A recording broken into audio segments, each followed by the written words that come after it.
General Padmajung Memorial football প্রতিযোগিতায় RX একাডেমিকে হারিয়ে quarter ফাইনালে মিজোরামের কলেজ ভেং। রবিবার কলেজ মাঠে ফিরল ফুটবলের উন্মাদনা। দীর্ঘ এক দশক পর আবারও কৈলাসহরের কলেজ মাঠে ফিরল ফুটবলের চেনা ছন্দ। দর্শকদের উপচে পড়া ভিড়, গ্যালারিতে উচ্ছ্বাস আর মাঠ জুড়ে খেলোয়াড়দের দৃষ্টিনন্দন ক্রীড়া শৈলী স্পষ্ট করে দিচ্ছে খেলাধুলার প্রতি এখানকার মানুষের আবেগ আজও অটুট।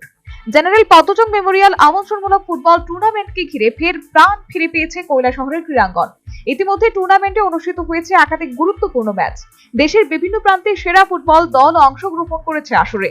রবিবার টুর্নামেন্টের সপ্তম দিনের খেলায় জয় ছিনিয়ে নেয় মিজোরামের কলেজ ভেং। কৈলাসহরের রামকৃষ্ণ মহাবিদ্যালয় মাঠে অনুষ্ঠিত হাই ভোল্টেজ ম্যাচে কলকাতার শক্তিশালী আরএক্স একাডেমিকে 1-0 গোলের ব্যবধানে হারিয়ে কোয়ার্টার ফাইনালে জায়গা করে নেয় দল। খেলার শুরু থেকেই দু দলই আক্রমণাত্মক ফুটবল উপহার দেয়। প্রথমার্ধে উভয় দল একাধিক নিশ্চিত গোলের সুযোগ তৈরি করলেও ফিনিশিং এর অভাবে গোলের খাতা খুলতে পারেনি কোনো পক্ষ। ফলে গোল শূন্য অবস্থাতেই শেষ হয় প্রথমার্ধের লড়াই। দ্বিতীয়ার্ধের 29 মিনিটে ম্যাচের ভাগ্য নির্ধারণ করে মিজোরামের ফুটবলার রুয়া দুর্দান্ত একটি গোল করে দলকে এগিয়ে দেন। যদিও এই গোলটিকে ঘিরে কলকাতার খেলোয়াড়রা অফসাইডের জোরালো দাবি জানালে মাঠে কিছুক্ষণের জন্য উত্তেজনা সৃষ্টি হয়। তবে ম্যাচের রেফারিদের ধৈর্যশীলতা ও বুদ্ধিমত্তায় দ্রুত পরিস্থিতি স্বাভাবিক হয় এবং রেফারির সিদ্ধান্ত বহাল থাকে। শেষ পর্যন্ত 1-0 গোলে দ্বিতীয় রাউন্ডে পৌঁছে যায় বিজয়ী দল।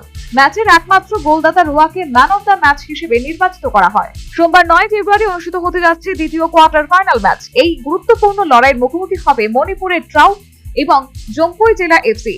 এদিকে রবিবার রোমাঞ্চকর ম্যাচ উপভোগ করতে মাঠে উপস্থিত ছিলেন যুব বিষয়ক ও ক্রীড়া দপ্তরের মন্ত্রী টিঙ্কু রায় সহ একাধিক বিশিষ্ট ব্যক্তি। খেলা শেষে খেলোয়াড়দের হাতে স্মৃতি স্মারক এবং ম্যান অফ দ্য ম্যাচ পুরস্কার তুলে দেন মন্ত্রী সহ অতিথিবৃন্দ।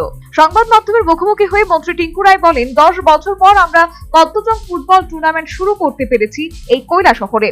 অত্যন্ত উৎসাহের সঙ্গে সাধারণ মানুষ ও বুদ্ধিজীবীরা আমাদের সহযোগিতা করেছেন। দেশের বিভিন্ন প্রান্তে খুব ভালো টিম এখানে অংশগ্রহণ করছে। পাশাপাশি তিনি আরো বলেন, কেন্দ্রীয় সরকারের বিভিন্ন উন্নয়নমুখী বাজেটগুলো অনেকটাই সাধারণ মানুষের কাছে প্রয়োজনে এসেছে।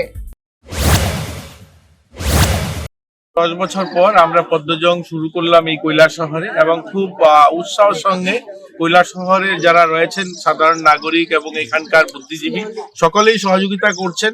ইতিমধ্যে অনেকগুলো টুর্নামেন্ট হয়েছে আপনারা দেখলেন এবং খুব ভালো এখানে যে টিমগুলো এসছে খুব ভালো ভালো টিম এসছে যারা এখানে তাদের উৎকর্ষ একদম তাদের প্রদর্শন তারা করছেন।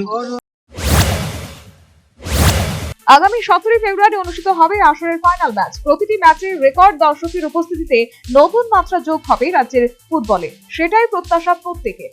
Bureau report, news vanguard.